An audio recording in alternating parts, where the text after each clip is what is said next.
বৃহস্পতিবার 12ই মার্চ জাতীয় সংসদের অধিবেশন বসছে। বাংলাদেশে অনেক দিন পরে একটা মোটামুটি গ্রহণযোগ্য নির্বাচন হয়েছে গত এক মাস আগে।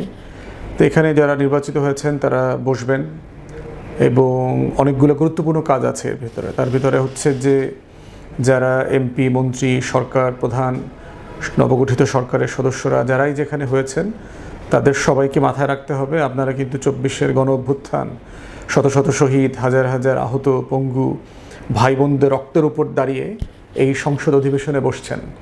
আপনাদের অনেকেরই হয়তো, অধিকাংশেরই হয়তো কোনো অবদান নাই 24-এর গণ আন্দোলনে। আপনারা পলানো ছিলেন, লুকানো ছিলেন, অথবা দায়িত্বহীন অবস্থায় কেউ কেউ আওয়ামী লীগের সাথে লিয়াজো করে দেশে বিদেশে, দিল্লির সাথে লিয়াজো করে দেশে বিদেশে অবস্থান করেছেন। এমন অনেক মানুষ এখানে নির্বাচিত হয়েছেন।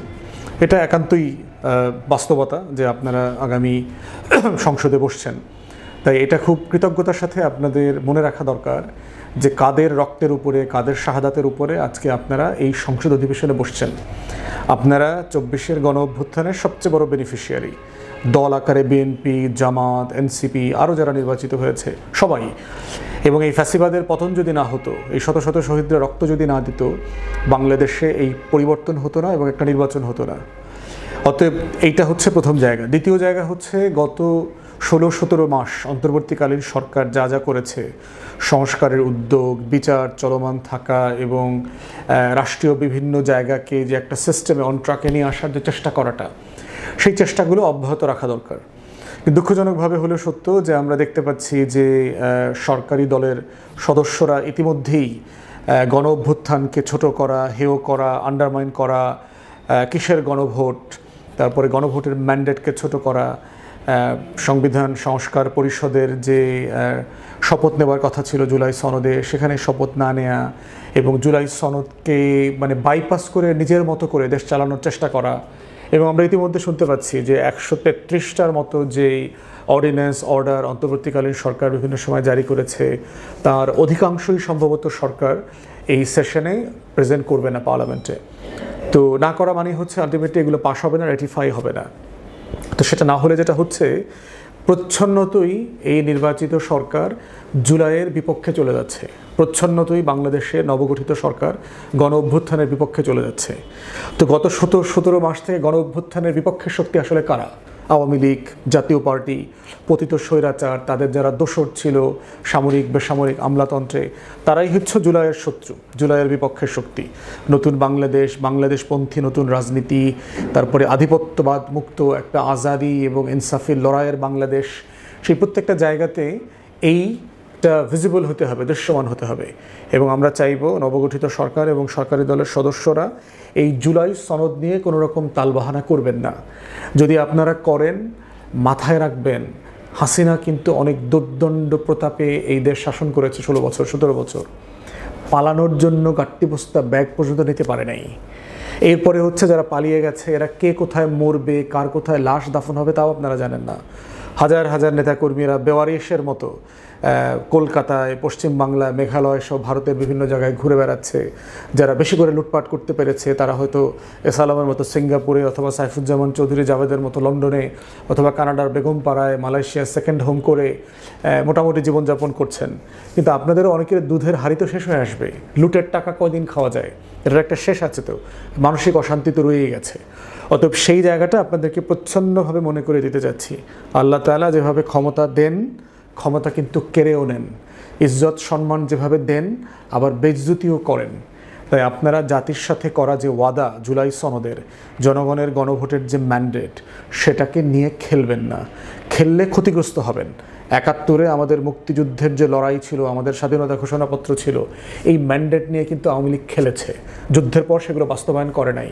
সাম্য, মানবিক মর্যাদা, সামাজিক সুবিচারের ভিত্তিতে একটা প্রজাতন্ত্র, একটা গণতান্ত্রিক রাষ্ট্র করবার যে লড়াই ছিল, এটার সাথে আওয়ামী লীগ গাদ্দারি করেছে, বাকশাল করেছে, চতুর্থ সংবিধান করেছে, যাচ্ছে তাই 73-এ মার্চে নির্বাচন করেছে, লুটপাট, হাজার হাজার রাজনৈতিক নেতাকর্মীকে গুম খুন করে শেখ মুজিবের কি পতনটা হয়েছে দেখেন। 21 বছর ধরে ক্ষমতার বাইরে ছিল যেই দলটা স্বাধীনতা যুদ্ধে, যেই দলের একটা অংশ যুদ্ধে অংশগ্রহণ করেছে, দিল্লির গোলামি কায়েম করেছে।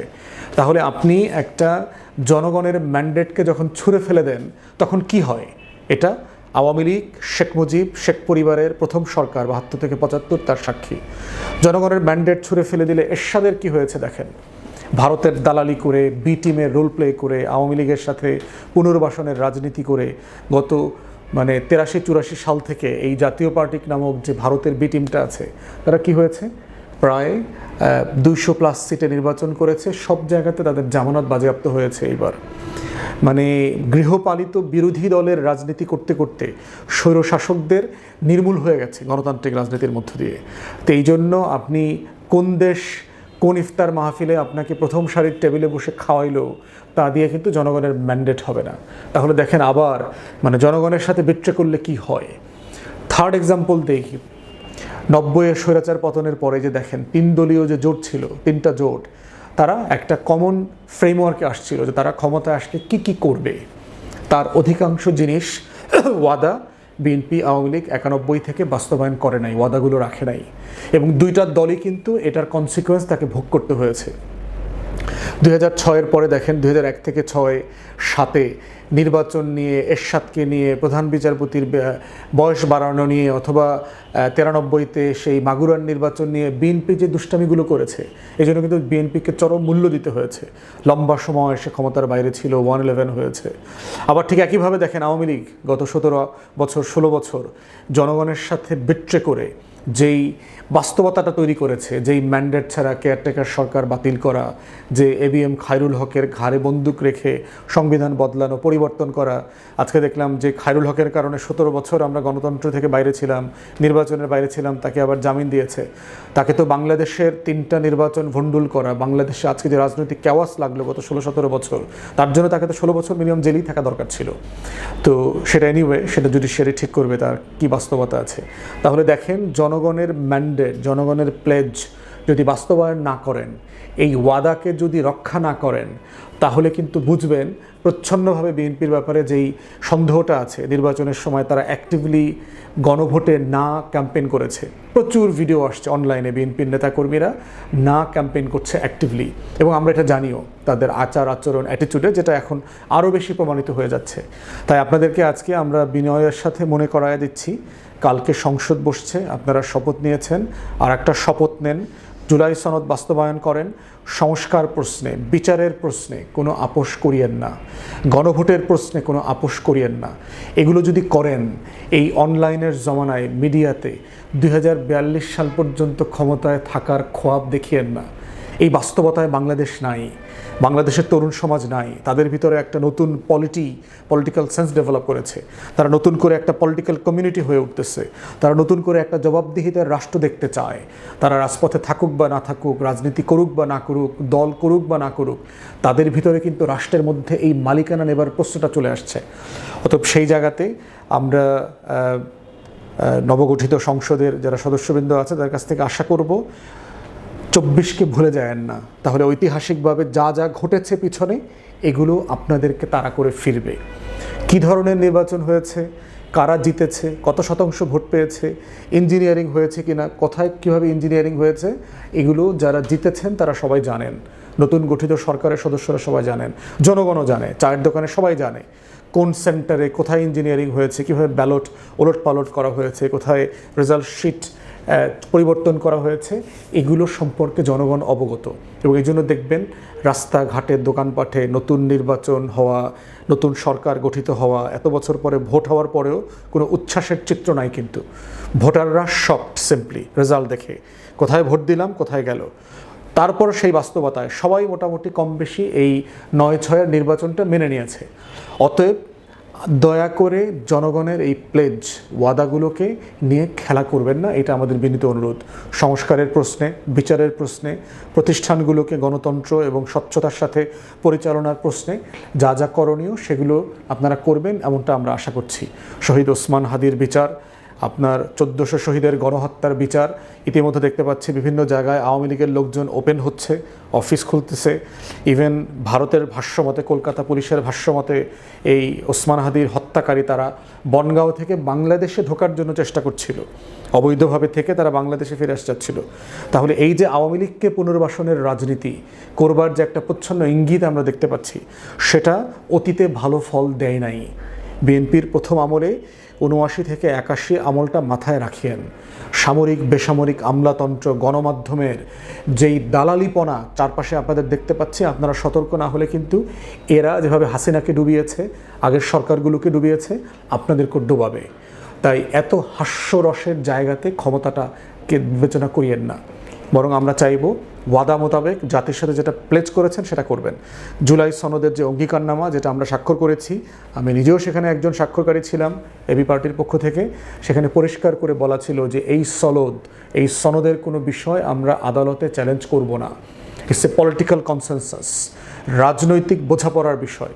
সারা বাংলাদেশ মিলে এটা করেছে এবং আপনারা যারা সংসদে আছেন আপনারা প্রত্যেকটা দল এটা স্বাক্ষর করেছেন।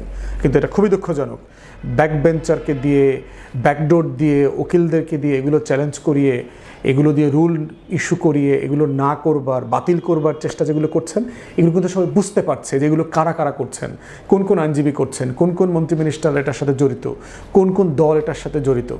অতএব এই দুষ্টামি থেকে দয়া করে সরে আসেন। যোগ্য মানুষদেরকে যারা যারা বিভিন্ন পদে আছেন তাদেরকে অপমানজনকভাবে সরায়েন না। বাংলাদেশ ব্যাংক থেকে যেভাবে মনসুর সাহেবকে সরিয়ে দিয়েছেন, আইসিটি থেকে চিফ প্রসিকিউটর পদ থেকে তাজুল ইসলাম সাহেবকে সরিয়ে দিয়েছেন, দুদকের চেয়ারম্যান কমিশনারদেরকে পদত্যাগ করতে বাধ্য করেছেন। কালকে না পরশু দেখলাম আপনার ইভেন বিএনপির জন্য খেটেছে মুশফিকুল ফজল আনসারি, যদিও সে বিএনপির সরাসরি কোনো পদে নাই, কিন্তু ফ্যাসিবাদের আমলে বিএনপির হয়ে অ্যাক্টিভলি কাজ করেছে। হোয়াইট হাউসে, স্টেট ডিপার্টমেন্টে, পেন্টাগানে, বাংলাদেশে গণতন্ত্রের লড়াইতে তিনি অ্যাক্টিভলি কাজ করেছেন, প্রশ্ন করেছেন, ন্যায্যতার প্রশ্নে আমেরিকা সরকারের উপরে প্রেশার ক্রিয়েট করেছেন, যাকে অন্তর্বর্তীকালীন সরকার বাংলাদেশের মেক্সিকোতে অ্যাম্বাসেডার মতো করেছিল, তাকে পর্যন্ত উইথড্র করে ফেলেছেন। এগুলো খুব ভালো লক্ষণ না। রাষ্ট্রীয় প্রোটোকলের বাইরে পরিবারের সদস্যদেরকে বিভিন্ন জায়গায় নেয়া, এগুলো কিন্তু সুন্দর না। এগুলো আগে ভালো ফল বয়ে আনে নাই। অতএব ভবিষ্যতে এই জায়গাগুলো মাথায় রেখে দেশ শাসন করবেন। অল্প কয়টা দিন, কিন্তু 5 বছর আর হাসিনার 16 বছর দেখতে দেখতে ক্লিকে চলে গেছে। 20 বছর পরে কিন্তু আপনারা ক্ষমতায় আসছেন, মাথায় রাখবেন কিন্তু এটা। অতএব এটা আমানতদারিতার সাথে এই সংসদ পরিচালনা করবেন। জুলাইয়ের শহীদদেরকে মাথায় রাখবেন। আমাদের 71-এর মুক্তির লড়াইতে যেই নীতিমালাগুলোর উপরে ভিত্তি করে আমরা বাংলাদেশ রাষ্ট্র চেয়েছিলাম, যেটার জন্য গণ অভ্যুত্থান হয়েছে, এই প্রত্যেকটা ওয়াদা যেন আপনারা বাস্তবায়ন করেন। যতটা সম্ভব সংসদে এবং সংসদের বাইরে রাজনৈতিক ঐক্যমত্য তৈরি করে একসাথে কাজ করা। ক্ষমতার বাহাদুরি, যেহেতু আপনার 200+ সিট আছে, আপনি এই ল্যান্ডস্লাইড ভিক্টরির ক্ষমতা দিয়ে যেন দেশ শাসন না করেন, এটা শক্তি দিয়ে এটা করবার চেষ্টা করবেন না, বরং যতটা সম্ভব সমঝোতা করে আলোচনার ভিত্তিতে দেশের স্বার্থকে মাথায় রেখে কাজগুলো করবেন।